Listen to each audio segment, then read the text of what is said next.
Bapak dan Ibu, jamaah rahimakumullah. Saya rasa sudah selesai pembahasan kita tentang zakat. Secara khusus, cukup lama juga ya kita mengkaji ini, berapa bulan ya. Sebagai penutup kajian tentang fikih zakat, insyaAllah mungkin tentu pekan depan kita akan mengkaji lagi fikih lainnya. Dan saya berencana di surau kita akan mengkaji tentang fikih keluarga lagi, tentang munakahat, karo nikah. Karena ini banyak persoalan yang muncul dan nanti berlanjut ke masalah kewarisan secara spesifik. Sekarang kita tutup. Kalau kita berbicara tentang potensi zakat di dalam syariat Islam, kita tahu bahwa zakat ini boleh dikatakan amaudal faqr atau tulang punggung dari perekonomian Islam. Dan zakat ini banyak sebenarnya bisa menyelesaikan persoalan-persoalan yang terjadi di tengah umat terkait dengan masalah finansial. Tapi dengan catatan bahwa dia harus dikelola secara profesional, harus kelola dengan baik, dengan manajemen yang bagus. Kenapa dikatakan dia sebagai tulang punggung perekonomian?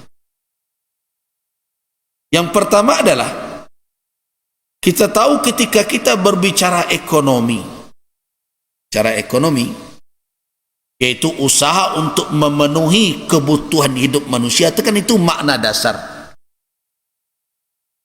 Untuk kondisi kekinian, kondisi sekarang, pengertian ekonomi yang mendasar itu tidak lagi berlaku. Orang sekarang beraktivitas bukan untuk memenuhi kebutuhan,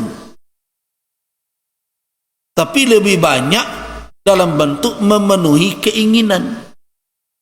Yang perlu diingat, kalau seandainya manusia ini hidup hanya memenuhi kebutuhannya, tidak terjadi jajah menjajah di dalam kehidupan dunia. Tidak terjadi tipu menipu.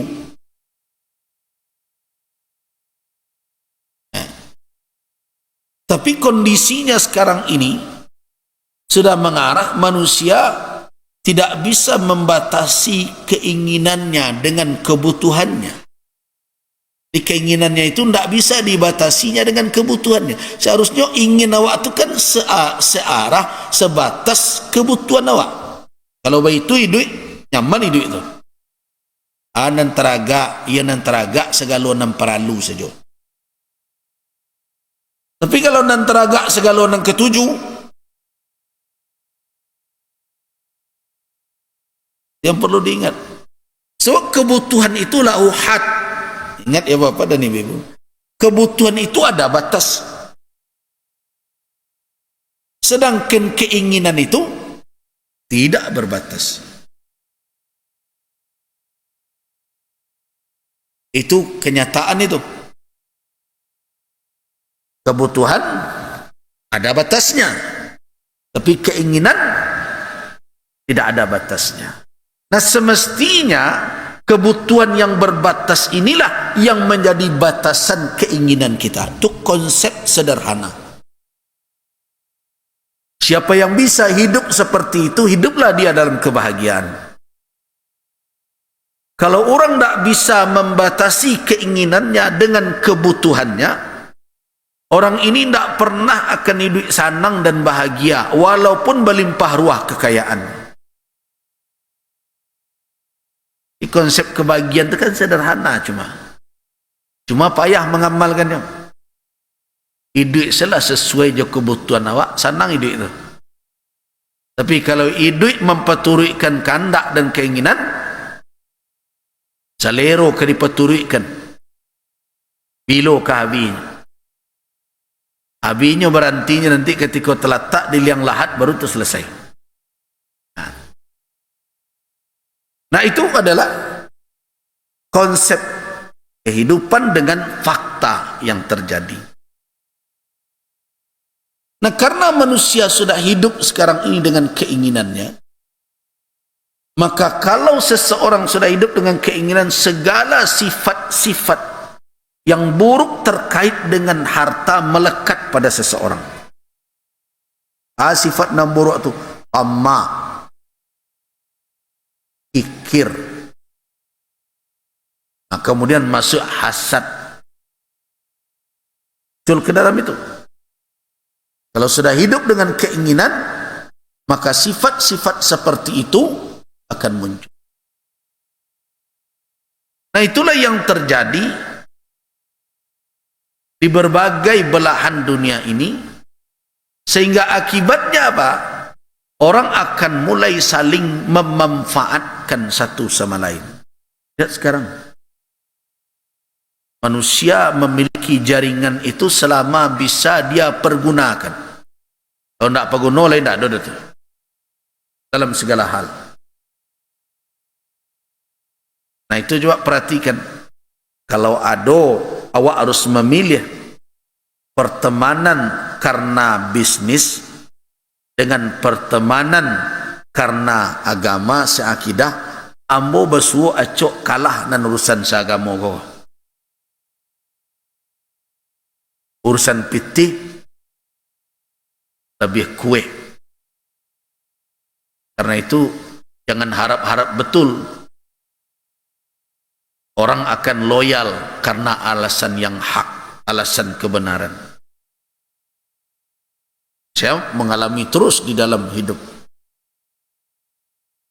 Karena itu kalau bertemu dengan apa nasihat gurunya, kebijakan dan keputusan gurunya, kalau merugikan ini secara ekonomi, secara material, guru ditinggalnya.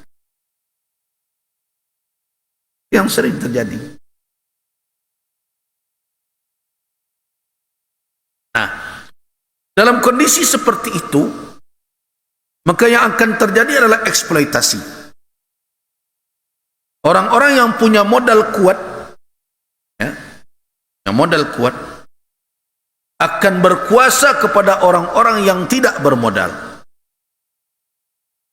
Nah itulah era dahulu ketika revolusi industri berkembang di Eropa. Lahirlah orang-orang yang punya uang banyak, yang sekarang kita sebut dengan konglomerasi. Orang-orang yang punya modal banyak, punya uang banyak, dan mereka tidak akan berhenti pada kebutuhan mereka. Mereka ingin terus meningkatkan berkali lipat-lipatnya apa yang telah mereka kuasai. Nah, terjadilah apa? Eksploitasi orang-orang yang berkekurangan. Di kaum buruh yang membutuhkan jasa, imbalan jasa, para fakir miskin yang membutuhkan pertolongan, akan dipandang sebagai objek yang bisa dimanfaatkan. Nah itulah cikal bakal lahirnya dahulu teori ekonomi kapitalisme murni namanya. Itu yang berkembang kemana-mana. Nah teori kapitalisme ini memudaratkan kepada kaum lemah. Mereka hanya akan dianggap sebagai alat produksi, memberikan tumpukan kekayaan kepada orang kaya. Nah yang seperti ini ditolak oleh kelompok lain yang mereka mengatakan bahwa apa? Ini adalah perbudakan dengan mempergunakan material. Tegak di atas materialisme. Nah lahirlah gerakan yang menjadi penolakan terhadap teori kapitalisme tadi. Tak bisa doh awak ke diatur-atur sadonyo. Mereka semakin kaya, awak semakin merasai. Nah, muncullah pemikiran orang-orang yang lemah ini kalau dibiarkan begini akan teraniaya. Tapi dia berikan solusi. Solusinya apa? Kalau modeliko dibiarkan orang-orang kaya berkuasa, maka sektor-sektor perekonomian sadonya mereka yang punya. Nah, solusinya lawan itu. Bagaimana caranya? Tak boleh orang berpunya, sadonya punya bersama. Nah, itu komunisme namanya. Sado punya bersama, tak ada orang punya surang. Nah, seluruh. Nah, tetapi kemudian ternyata teori yang kedua ini juga tidak bisa bertahan. Kenapa? Karena teori yang menghilangkan, menihilkan kepemilikan secara pribadi bertolak belakang dengan fitrah manusia, sehingga manusia memberontak dengan sistem itu. Nah, dua sistem klasik seperti itu sebenarnya kini tidak ada benar ledo. Nyolah berubah sedikit demi sedikit. Komunisme boleh dikatakan lebih awal runtuh. Contohnya Uni Soviet tidak bertahan. Nah, tetapi ganti yang dipakai mereka sekarang adalah kapitalisme tadi, tapi dalam bentuk yang lain. Nah, kapitalisme yang seperti ini cenderung berkolaborasi dengan kekuasaan. Jadi jangan heran-heran Bapak dan ibu-ibu, orang kaya dake je orang berkuasa. Sejarah lah mengecen model itu. Seorang kaya kalau ingin mengamankan kekayaan mereka, maka pacilah orang nan punya pena, nan bisa memiliki kebijakan, dan paci orang yang punya badie yang bisa menembak orang yang akan merampas. Itu teori lama itu. Jadi jangan heran-heran mana bahwa mereka akan terus mencari celah untuk masuk ke ranah kekuasaan dan ranah kekuatan.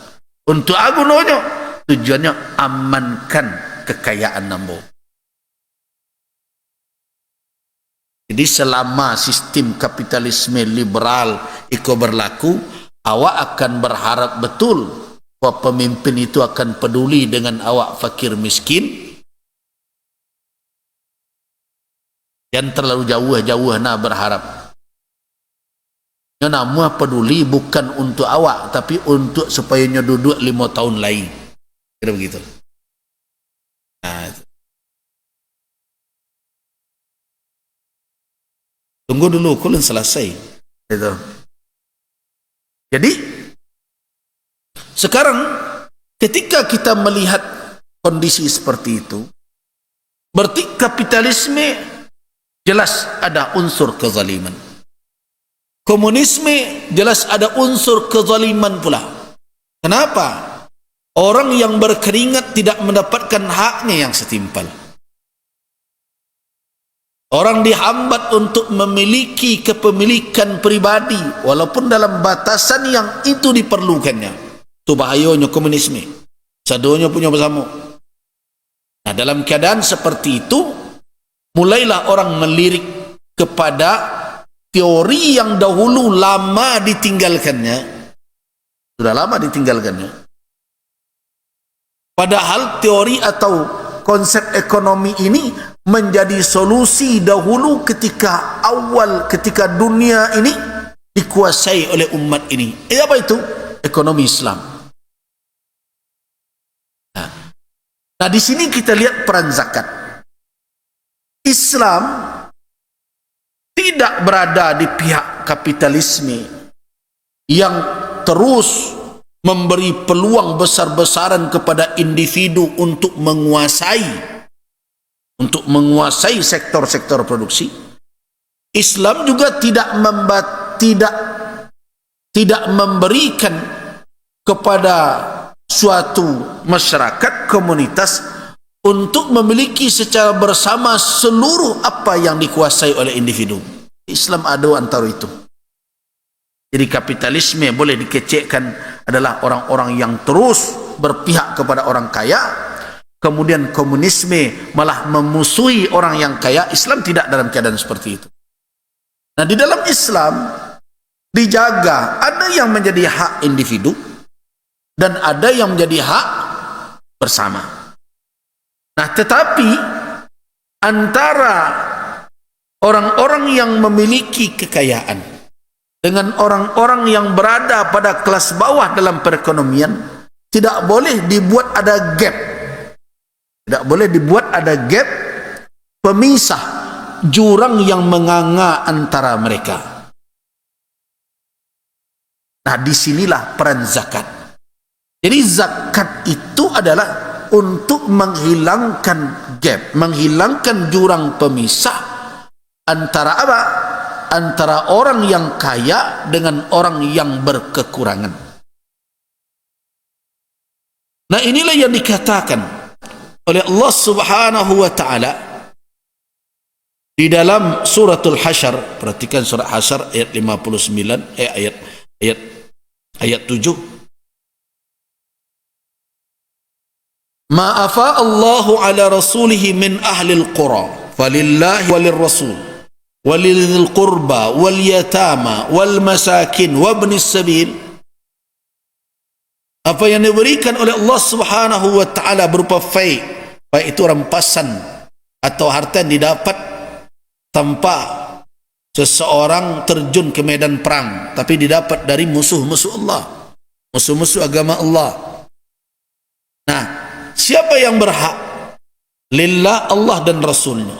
Wadhil qurba, dan karib kerabat. Wal yatama, anak-anak yatim.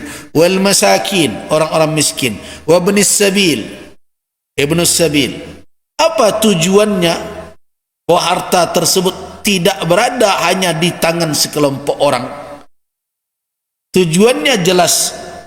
Kata Allah, kaila yakuna, perhatikan tujuh itu, kaila yakuna dulatan bainal aghniya'i minkum, supaya jangan sampai harta itu hanya beredar di kalangan orang kaya saja di antara kamu sekalian. Nah, karena itu kekayaan yang didapat oleh sebagian orang harus melimpah kepada orang lain. Kalau diserahkan kepada orang yang memilikinya, mereka telah terjerat dengan keinginan yang melahirkan tamak dan kikir. Nah, disinilah syarak hadir. Jadi karena itu zakat itu dalam konsep Islam harus dituntut untuk dikeluarkan, karena dia kewajiban yang harus dibayarkan. Nah, itu peran zakat. Di zakat tidak diserahkan kok kepada orang yang membayar saja, terserahlah kok dibayar-bayar kok indak ke baju, tidak. Makanya Abu Bakar As-Siddiq mengambil sikap tegas ketika ada yang enggan membayar zakat dengan memerangi mereka. Disamakan oleh Abu Bakar As-Siddiq mereka yang tidak mau membayar zakat itu dengan orang-orang yang murtad. Makanya kalau kita membaca sejarah, kita akan menemui setelah Abu Bakar dibaiat menjadi khalifah, maka ada tugas utama Abu Bakar adalah qital al-murtaddin wa mani'iz zakah, memerangi orang-orang murtad termasuk para nabi palsu dan orang-orang yang enggan membayar zakat. Nah, jadi dengan itu tidak mengherankan kalau ulama mengatakan bahwa zakat adalah tulang punggung perekonomian. Kenapa? Karena ekonomi ini tidak akan bisa tegak kalau antara fakir dan miskin itu compang. Tidak akan bisa lurus jalan seseorang kalau tulang punggungnya itu tidak lurus, tidak ada. Perhatikan kalau manusia ini, kalau tidak ada tulang punggung itu tidak bisa berjalan. Nah, perekonomian juga seperti itu. Ketika tidak ada yang mempertemukan antara sisi fuqara, sisi agniya, menganga lebar, yang ini hanya dipandang sebagai alat, sebagai objek, padahal kekayaan yang mereka kumpulkan itu tidak lepas daripada apa? Dari usaha, dari keringat orang-orang yang miskin. Kalau tidak ada yang menjembatani, yang merekat jarak yang memisahkan itu, maka perekonomian akan pincang Dan suatu perekonomian yang pincang akan berujung nanti terjadinya kekacauan di tengah masyarakat. Jadi berhati-hati. Kenapa dahulu kalau kita menganalisa perjalanan kehidupan negara kita, tahun 98 itu dahulu banang kok sebagian orang, bukan hanya pemerintahan saja mereka gugat, tapi mereka jarah. Dan ada orang menjarah berbagai macam tempat, ya. Orang-orang yang punya uang mereka satroni, mereka jarah. Itu adalah letupan dari ketimpangan dan ketidakadilan yang telah terjadi berpuluh tahun lamanya. Nah, karena itu kita harapkan hari ini jangan diulangi lagi kesalahan yang sama. Jangan diulangi kesalahan yang sama. Sebab pada titik tertentu, ketika orang yang tidak berpunya ini tertekan terus, maka ada hukum alam.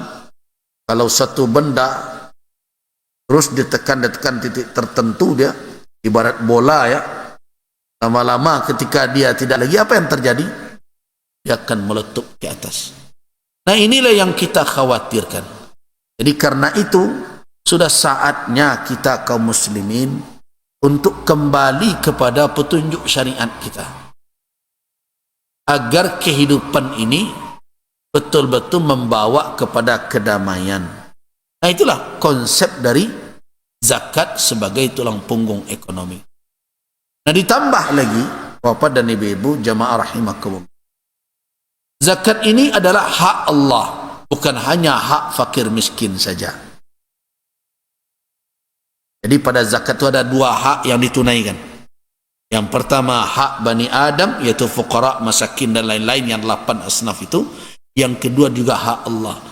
Allah memang tidak membutuhkan kekayaan kita. Di dalam hadis qudsi dikatakan, "Lau anna awwalakum", seandainya yang awal dari kamu, min insikum wa jinnikum, manusia dan jin, kamu mereka berdiri sama-sama meminta kepadaku, aku berikan setiap orang meminta itu masalah tahu, kata Allah dalam hadis qudsi, aku berikan setiap yang meminta itu permintaannya, ma naqasa dzalika fi mulki syai'a, tidak akan mengurangi sedikit pun kekuasaanku. Tidak. Allah ghaniyun 'anil alamin. Tapi kenapa kita katakan ini hak Allah? Hak Allah yang dimaksud adalah Allah Subhanahu wa taala berhak untuk meminta sebahagian yang ada di tangan kita untuk diberikan kepada hamba-hambanya yang lain. Kenapa Allah berhak? Karena kamu dan harta yang kamu kuasai itu adalah makhluknya. Itu alasan pertama. Kalau secara umum tentu berhak Allah meminta. Kenapa?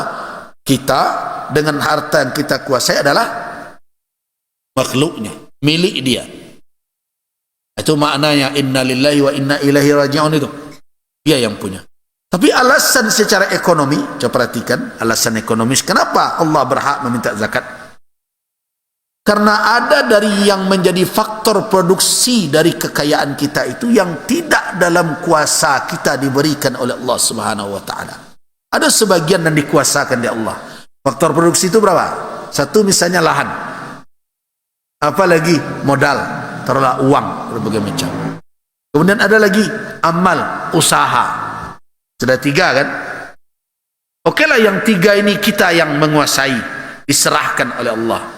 Yang pertama lahan, awak punya tanah. Di situ awak membuat kadai berbagai macam. Ya. Apa lagi? Modal, awak nak punya piti. Awak balikan komoditi untuk dijual. Itu yang kedua. Yang ketiga apa lagi? Usaha, awak nak bekerja. Pagilah keluar dari rumah, sore baru balik. Ya kan?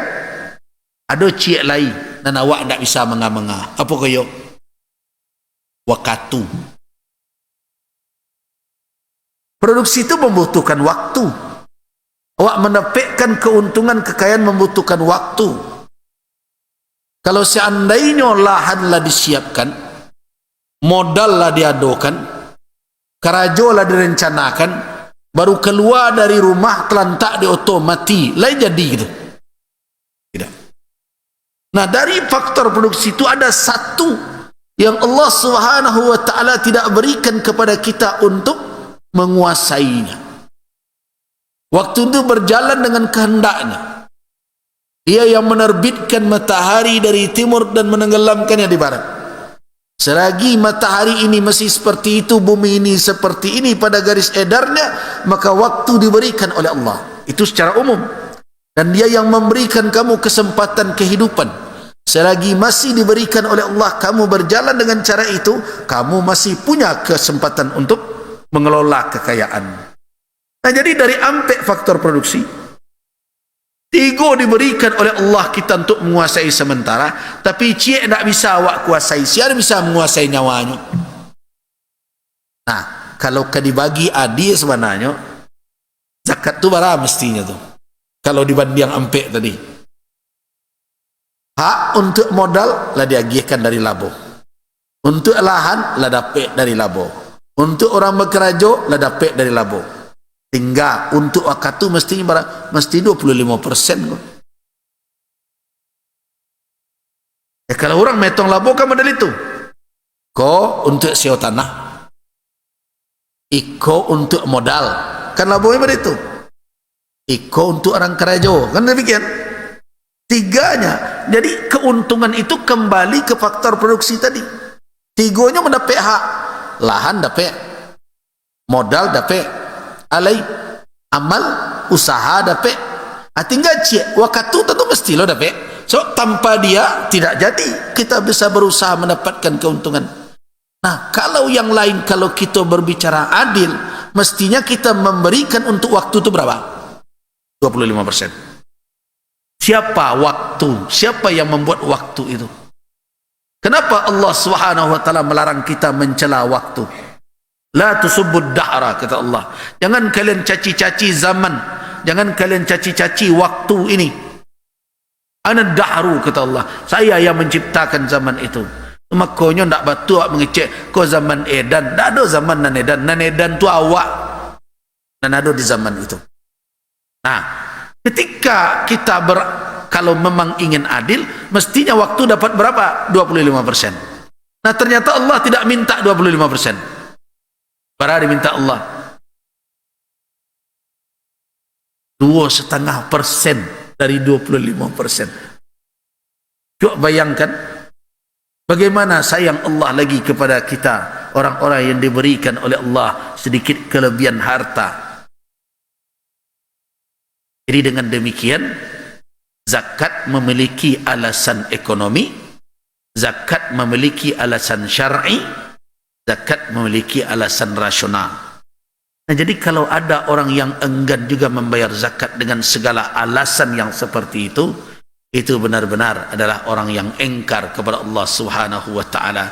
Jadi tidak mengherankan kalau Abu Bakar As-Siddiq dahulu memerangi orang-orang yang enggan dan tidak mau membayar zakat tersebut.